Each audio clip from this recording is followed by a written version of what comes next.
Senator, thank you very much. I want to say that right off the bat that I'm honored to represent the president. I was honored to get the call, but I'm not naive.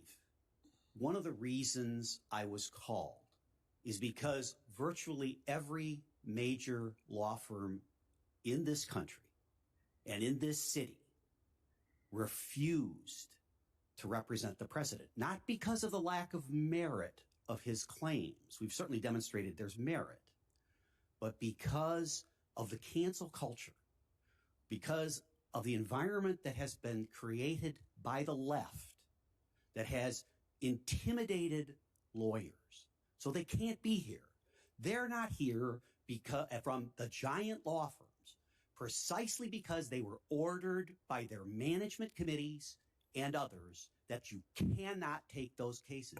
And the reason you cannot take those cases is because our clients or the Democrat Party or the incoming administration will remember that and they will hold it against you.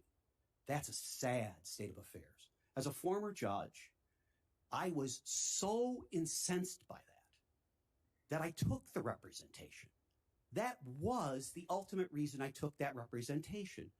And I've heard a lot today about what went on afterwards, as if these latest threats are coming from the right. Remember why and how this started after the election.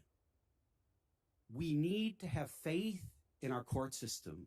We have to acknowledge that the court system has been deeply intimidated by the left, just as the lawyers have been intimidated. And that is a sad, sad state of affairs.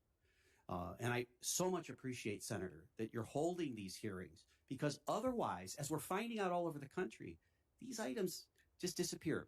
Number two, I wanted to say, as I've said throughout my testimony, that one of the reasons people are doubting the election is because the other side here, the Biden campaign's primary defense is don't hear the evidence. Don't let them litigate. Don't have a court rule on the substance. Let's be honest, that's what's going on.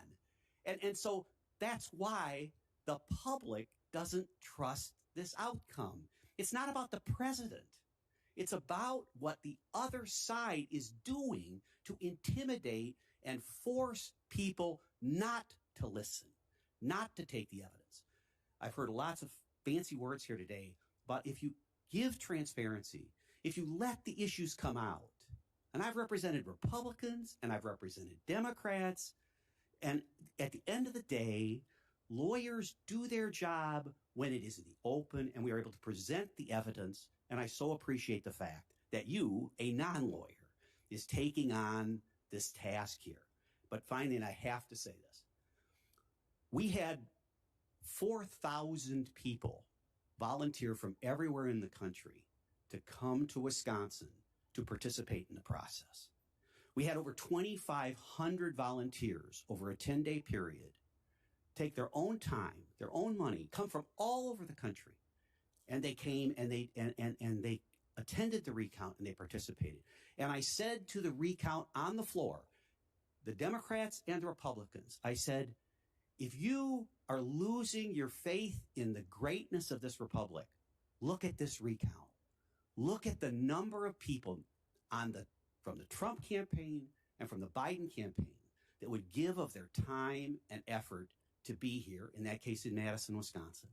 It was humbling, truly humbling for me and everyone on our legal team and everyone who was there. We have a great system and people want to participate. Let's make it transparent. And again, I can't thank those volunteers enough. They're the ones who make this democracy work.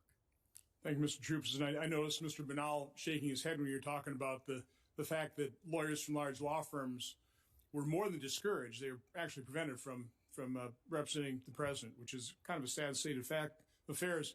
I'll also say, storefronts in big cities didn't board up their windows in anticipation of a Vice President Biden victory.